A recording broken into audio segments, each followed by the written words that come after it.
Before we begin our peer review, I want to clarify two things. If you would allow me to clarify my stance to avoid any misconceptions of bias, I don't adhere to either the Torah only or Messianic doctrine. I repeat that again. I don't adhere to either the Torah only or Messianic doctrines. Rather, I do identify as a member of the northern tribe of Israel. Now, this position affords me an external perspective on both the Torah only and Messianic sects. I don't belong to any of them. I'm standing outside of the box looking in. Secondly, I hold no personal grudges against my brother Zion Lex.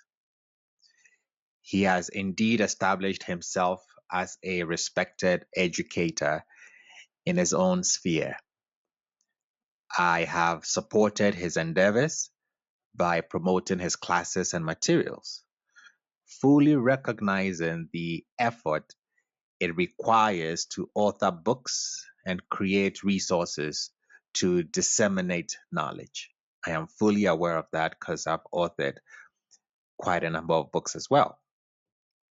Now, while we may not see eye to eye on a personal level, which I would want to keep as such, this does not detract from the respect I have for his contributions to his community. And my critiques of his work should not be misconstrued as personal affronts. Not at all. The purpose of peer reviews is not to undermine one's work, but rather to engage in constructive criticism and dialogue. I used to do that. That was actually my job in grad school, to peer review articles. With that said, let's go on. In this video, we are going to take a journey back to a content of mine from 5 years ago, where I delved into the captivating world of Gematria. In that footage, I provided insights and explained how Gematria functions, using the narrative of Noah's Ark as a vivid example. Now, interestingly, despite my brother Zion Lex having blocked me on both Facebook and Instagram, he still shared a snippet from this very video, possibly to attract students to his classes, which tells me that my brother knows that I am doing something right. There's nothing wrong with him using my videos, not at all. Now, let's kickstart our exploration by heading over to Zion Lex's Instagram page as we prepare to immerse ourselves in the journey we are about to begin.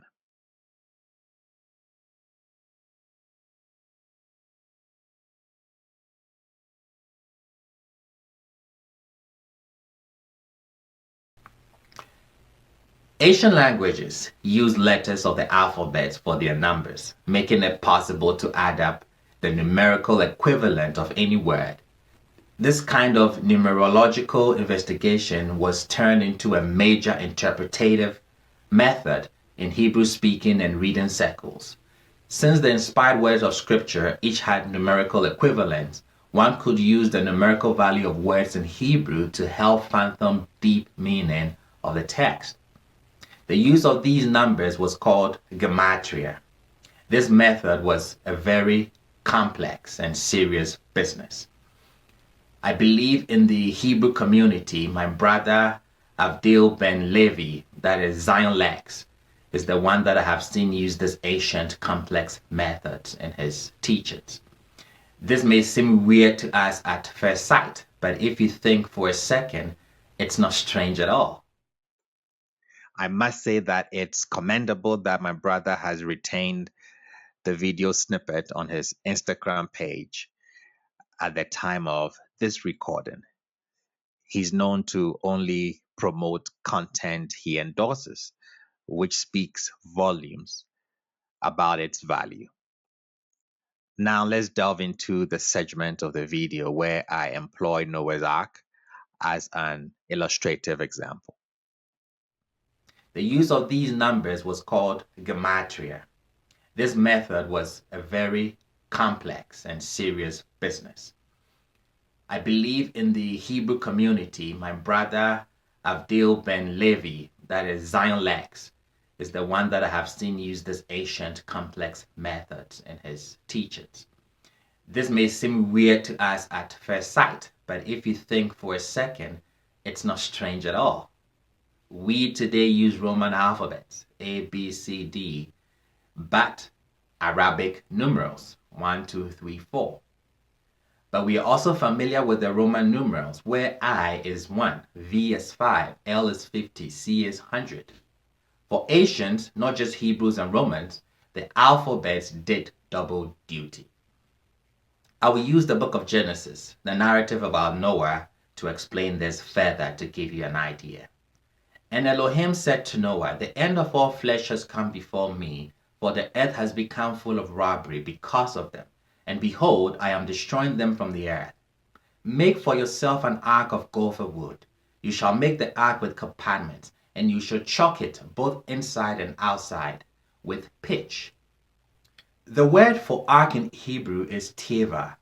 Besides meaning ark, teva also means word.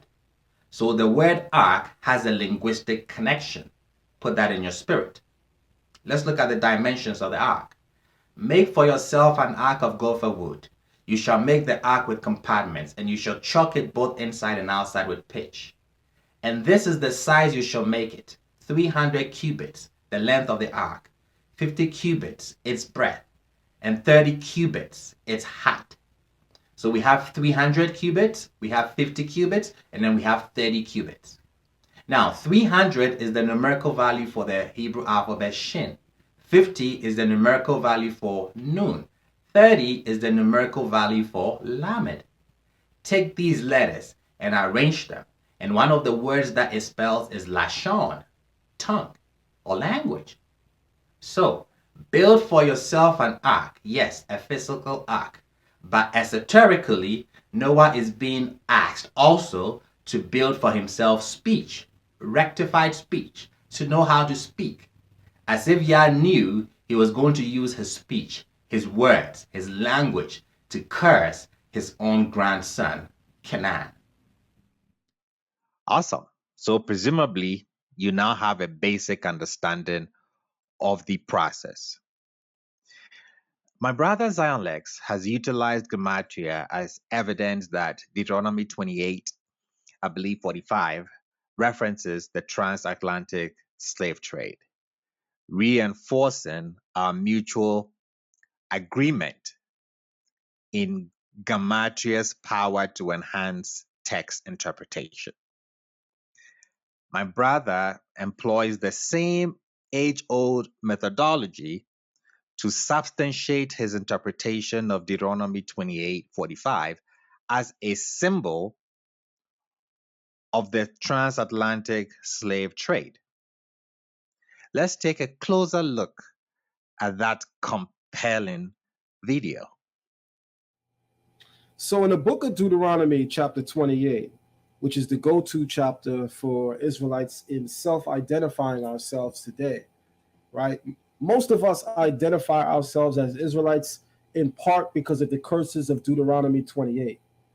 What I want to take you right now is the 49th verse. And I want to show you something by way of Gematria. I discovered this many, many years ago, and soon thereafter put it in my very first book, which is entitled It Was Written and Engraved. If you have that book, you might know what I'm about to say. In Deuteronomy chapter 28, verse 9, it says, "The Lord will bring a nation against you from afar, from the end of the earth, which will swoop down like the eagle, a nation whose language you will not understand." Very, very powerful symbology. And so watch how interesting this gets. Because the phrase in Hebrew, whose language you shall not understand, or in Hebrew, lo tishma le shano, watch and see what that's numerically equivalent to in biblical Hebrew. The phrase in biblical Hebrew, a nation whose language you shall not understand, watch what that's numerically equivalent to. 1227. And that's the numerical equivalent of the phrase Sakar Avadim HaTransAtlantique, the transatlantic slave trade, when you write it out in biblical Hebrew. Beautifully done, I must say. Beautifully done. Hats off. My esteemed colleague has recently, that is Zion Legs, has recently adopted Messianic convictions and invites anyone to present evidence opposing Yeshua as the Messiah. I plan to do just that. However, rather than framing it as a confrontation, I aim to approach the matter as a scholarly peer, presenting an alternative perspective. Let's get to work. Let's start with chapter 9 of the Foundations of the Torah. This is a section in the Mishnah Torah, a code of Jewish religious law authored by Maimonides, Rambam, Rabbi Moshe ben Maimon. Let's read from 4. Similarly, if a prophet nullifies a concept which was transmitted by the oral tradition, or states with regard to one of the Torah's laws that God commanded him to render such and such a judgment, or that such and such is the law regarding a particular instance, and the decision follows a certain opinion, he is a false prophet and should be executed by strangulation. This applies even if he performs a wonder, for he is coming to deny the Torah, which states, it is not in the heavens. Let me pause and say this. I'm not going to explain what is happening here. I just want to hang my hat on something. So yes, it is said that the Torah is not in the heavens. We can delve into the explanation of that later, but that is not my goal today. So I'm not here to expound on chapter 9 or the foundations of the Torah in the Mishnah. I'm going somewhere, so just follow me. Pardon me for not expounding on it. I know usually I would, but let's move on. So, the Torah is not in heaven. If, however, he states that for a limited time, we should follow a particular course of behavior, he should be listened to with regard to all things. So let me expound this. Maimonides is saying that if somebody comes and the person says he's a prophet, and the person says, "Hey, you should not keep the Shabbat today," or in a very unique circumstances, he says that you should eat pork. Maimonides is saying that listen to him because the person is a prophet. If the person is a prophet, but then there is a catch. There's one thing that he cannot say that you should do. He cannot permit you or excuse you to do. He's going to continue in 5. When does the above apply? With regard to all other mitzvot. So if he tells you to suspend something, to not keep the Shabbat today, to eat pig today, to not wear your zitzit, whatever it is, Maimonides says you should listen to him, with exception to one thing.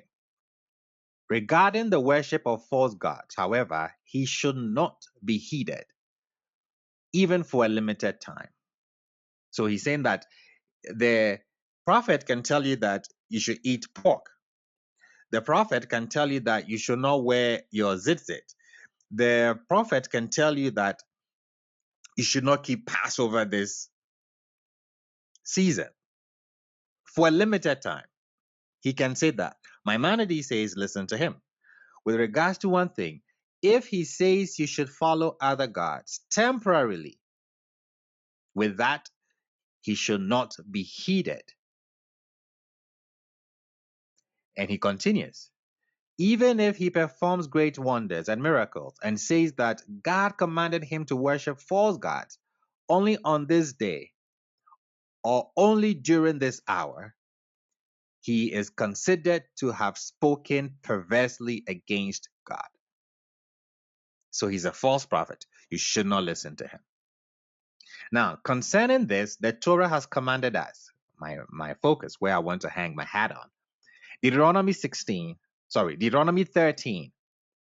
If a sign or miracle is performed, and he tells you, let us serve other gods, do not listen to the words of this prophet, for he has spoken perversely against God, your Lord. He is coming to deny the prophecy of Moshe. Therefore, we may definitely conclude that he is a false prophet, and everything that he did was performed through sorcery and magic. Hence, he should be executed by strangulation. Okay, I want to hang my hat on Deuteronomy 13. Before then, in chapters 9 and 10, the Rambam persistently refers to the Pasha Re'eh and Shoftim, as these two Torah portions extensively explore the concept of prophecy, encompassing both its true and false forms. So he's talking about a true prophet and a false prophet. Hence, this chapter is rife with references to these particular Pashas, Pasha Re'eh and Pasha Shoftim. Now, those interested, Pasha Re'eh is Deuteronomy chapters 11 verses 26 to chapters 16 verses 17. And then Shoftim is Deuteronomy chapters 16 verses 18 to chapters 21 verses 9. Okay. Now, let us look at Deuteronomy 13. It's talking about false prophets. And then I would look at the Gematria. Before that, remember what Matthew 23 states. Matthew 23 tells us that the scribes and the Pharisees, they sit on the seat of Moshe. So do and observe whatever they tell you. According to my brother Zion Lex, the Pharisees, they sit on the seat of Moshe. So we should adhere to their teachings, but we should not follow what they do. So, as an additional point of interest, my forthcoming peer review will focus on the subject on the Pharisees as depicted in the Gospel of Matthew, the Matthean Pharisees. Okay, so we're going to delve into the perspective of those who occupy the so called seat of Moshe, to whom, according to my brother Zion Lex, we are instructed to pay heed regarding this matter. All right, Deuteronomy 13. I'm going to quote a Baal Haturim.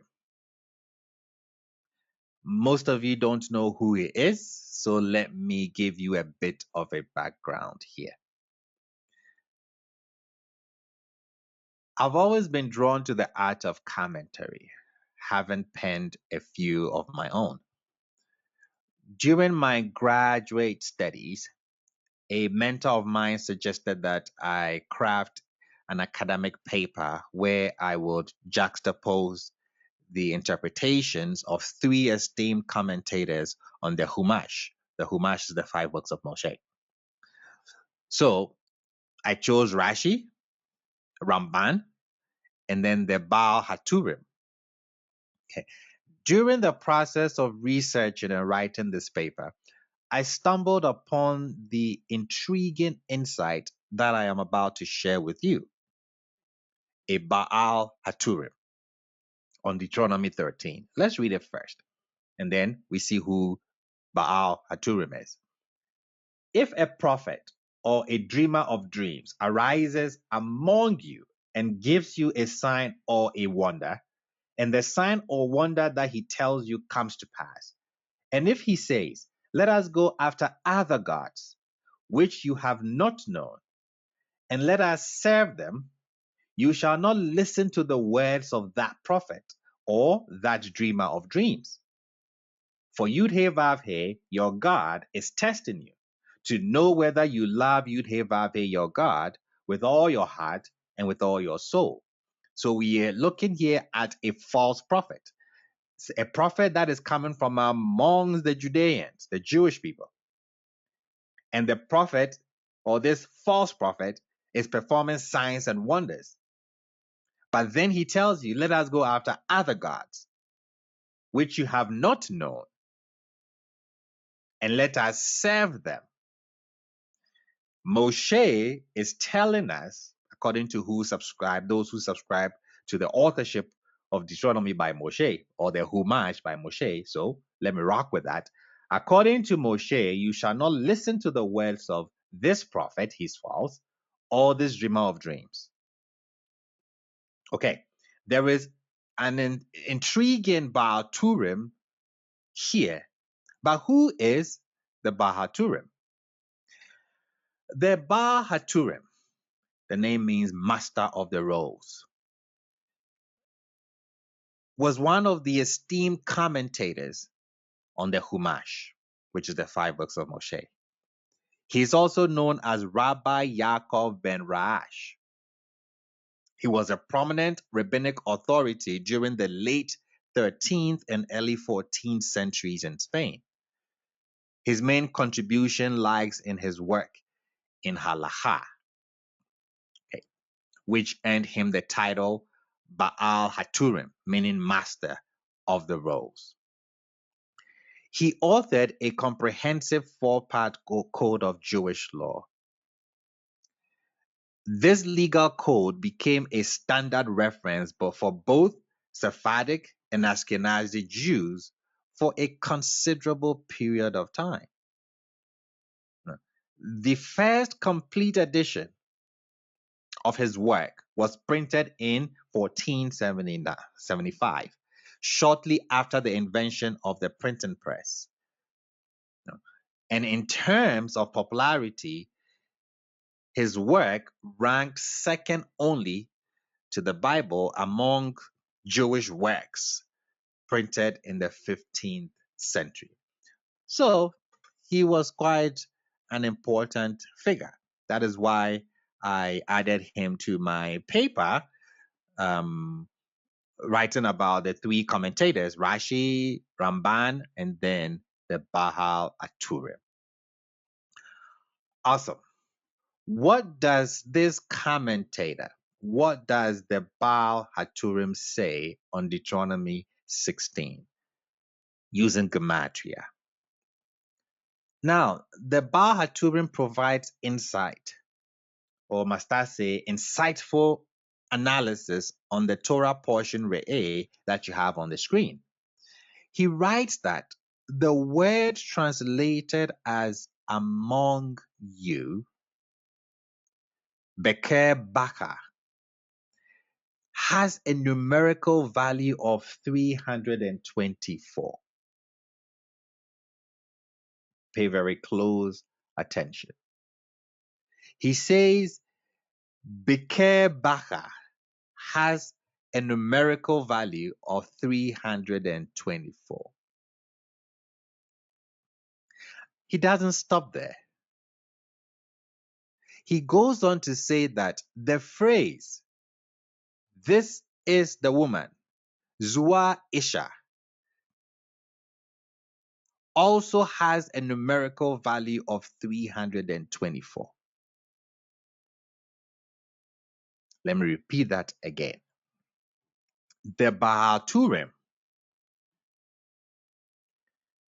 providing some insight on Deuteronomy 13, which speaks of a prophet, a false prophet, who does signs and wonders and miracles, and yet tells you that let us go after other gods.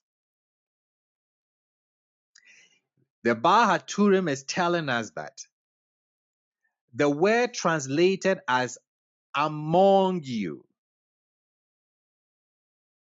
Biker Bacha, has a numerical value of 324.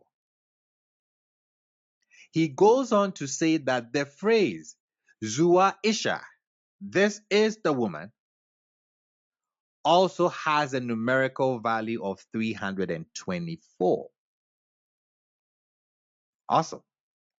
Now, for countless generations, this Gematria presented by the Baal HaTurim has left many puzzled, wrestling with its enigmatic meaning. Its complexity is such that numerous editions of the Chumash featuring his commentary omit this specific Baal HaTurim. They omit it. Why? Because they did not know what he was talking about.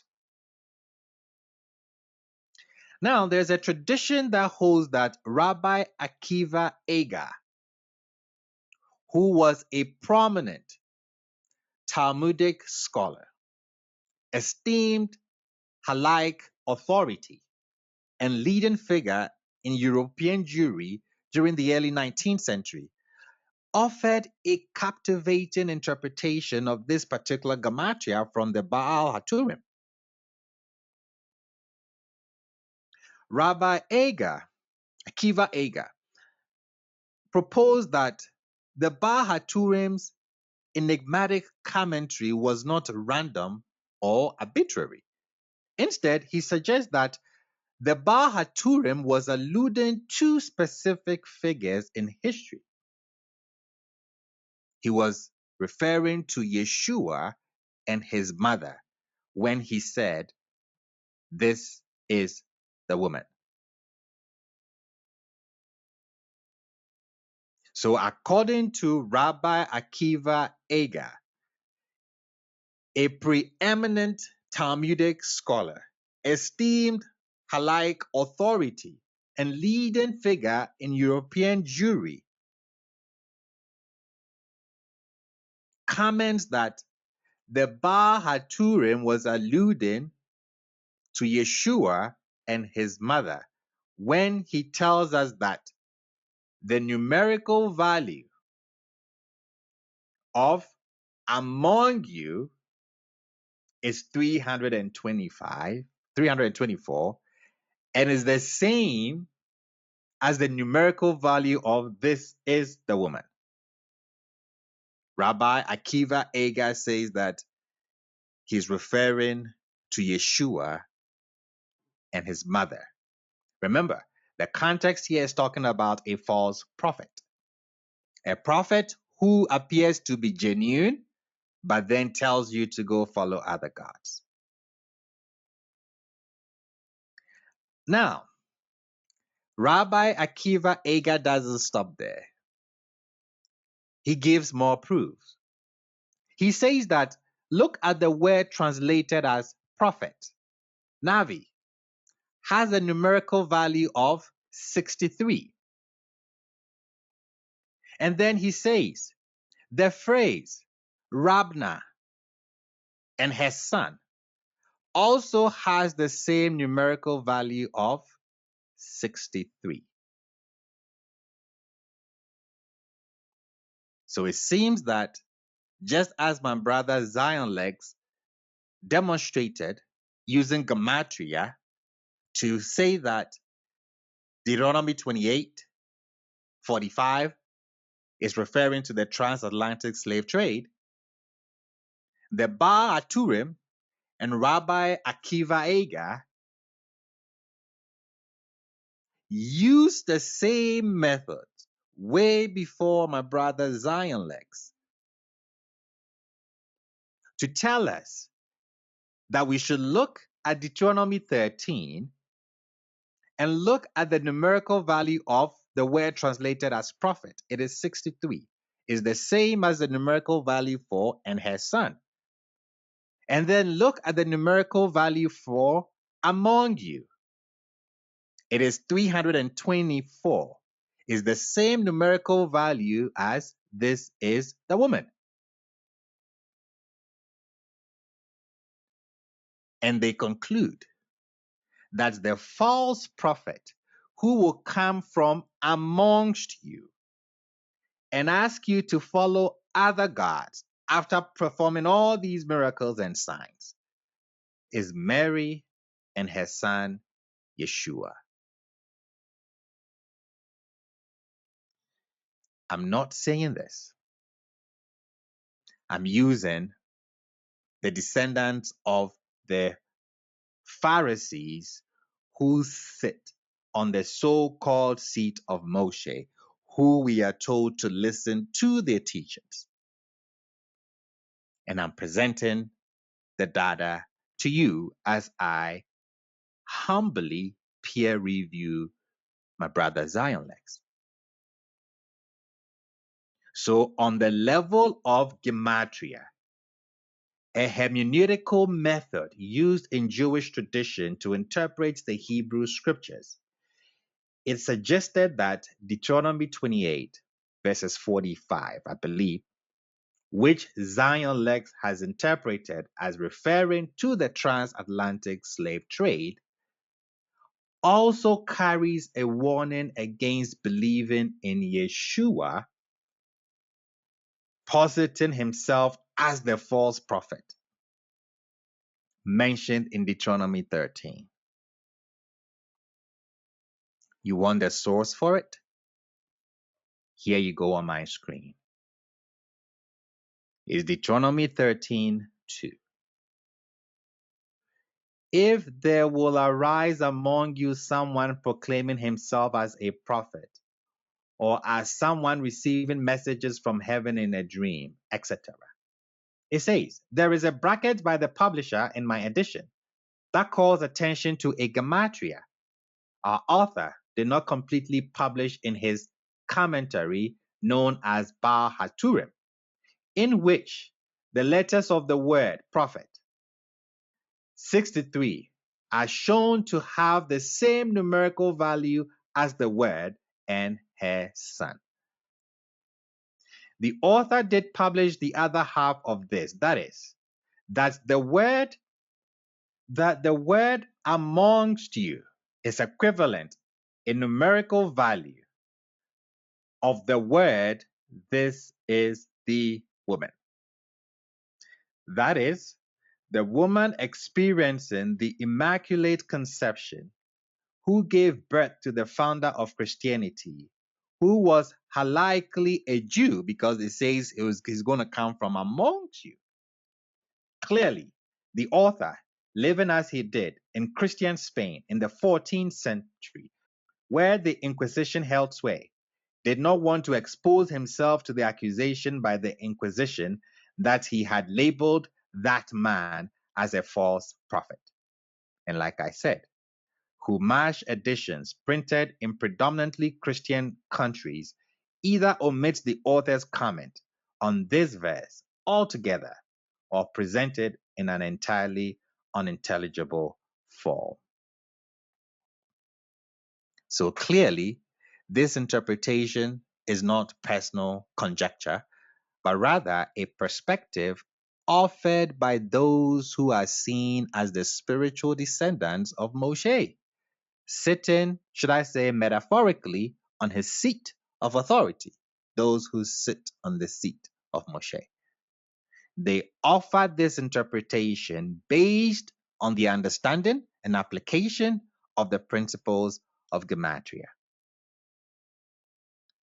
So, the deep interpretation of the Torah, employing Gematria as a tool, provides evidence, as my brother Zion Lex suggests, that Deuteronomy 28:49, is it 49 or 45? One of them, refers to the transatlantic slave trade. Interestingly, this same method casts doubt on Yeshua's status as the Messiah per Deuteronomy 13:1. We are told that the Gematria there for prophet is equivalent to "and his son." And then the Gematria for "amongst you" is equivalent to "this is the woman." And we are told that it is in reference to Mary and her son Yeshua. The question, is Yeshua the Messiah or not, is indeed a profound one. However, it's important to note that this query primarily pertains to those within Judean or Southern Kingdom of Judah circles. As an observer from the north, outside these spheres, my perspective is shaped differently. But interestingly, the practice of Gematria, a Jewish system of assigning numerical values to words and phrases, suggests a different view. Yeshua is a false prophet, and he cannot be the Messiah. Do I agree with this? That is a Southern Kingdom of Judah question. Has nothing to do with us from the north. Shalom.